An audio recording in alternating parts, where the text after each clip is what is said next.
Yeah, I think it's something deeply, like deep psychological pattern that we have. For example, if uh, like I can think of the similar example, but like the opposite. Uh, um, if a person, for example, buys a car, right? Uh, uh, After the initial, initial high of the purchase, uh, the person starts to notice the flaws of the car. But whenever his friends or acquaintance are like asks about the car, or how is it, like is it good or something, they are not tend to um, They won't find the flaws out. yes, yes, Yeah. yes. They will, They won't will tell cope you it. about, They will yeah, cope it. because Yeah. that would mean that they made a wrong choice. Yes, yeah. But they cannot make the wrong choice. I have by a really good definition. example for that one in the real world example. Uh, if you remember iPod, like a old iPod Yeah. with the buttons, Yeah. so there's a version called iPod Shuffle. Mm-hmm. So basically, you're only gonna play random music, right? But some people start to notice at the time it's not random.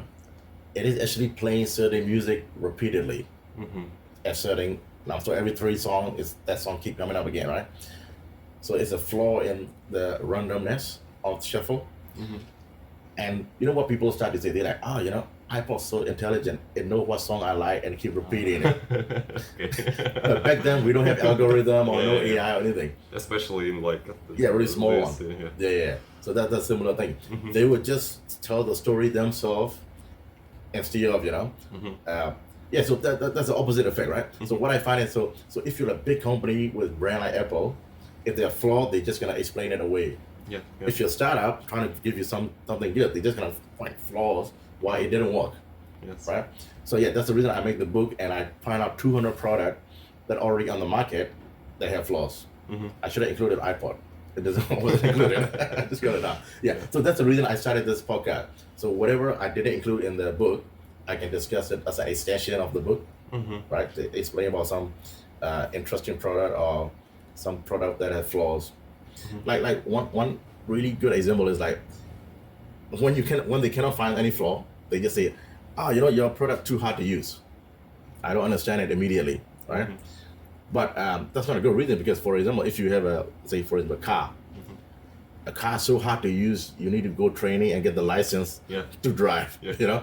and everybody use it. So for software, like if you look at Microsoft or AWS, they have certification to use their software because it's so complex and so hard to use, Yes. right? So hard to use and shouldn't be the barrier for actually using it. So if you like it, if you want it useful enough, they will make the time and effort to learn it. Like, I mean, there are still people today who doesn't know how to use Facebook and Instagram properly.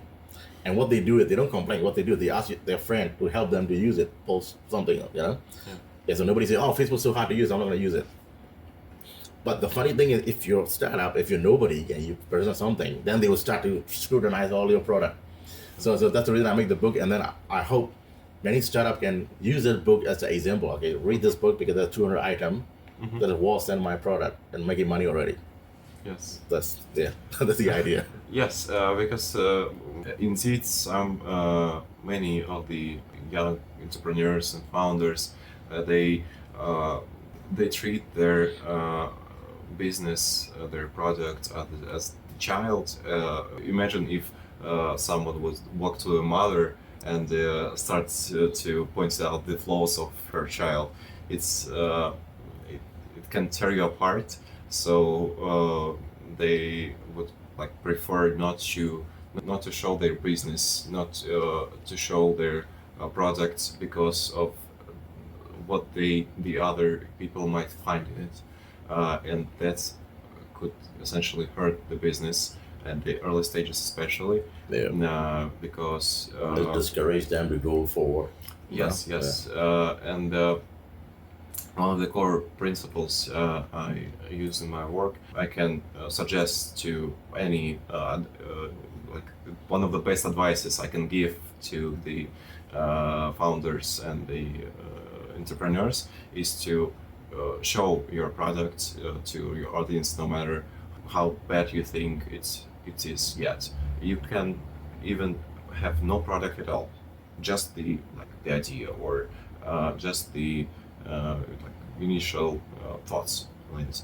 You should share it whenever you can, especially in the places where your future audience hangs out, uh,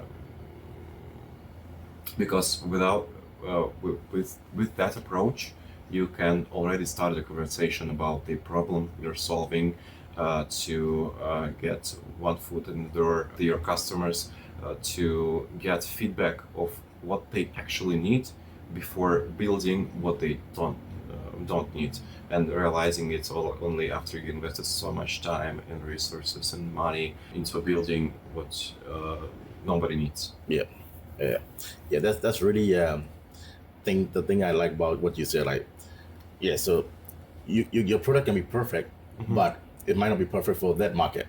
Yeah. You know, so you got to look at research your market first, then you can apply to this. I guess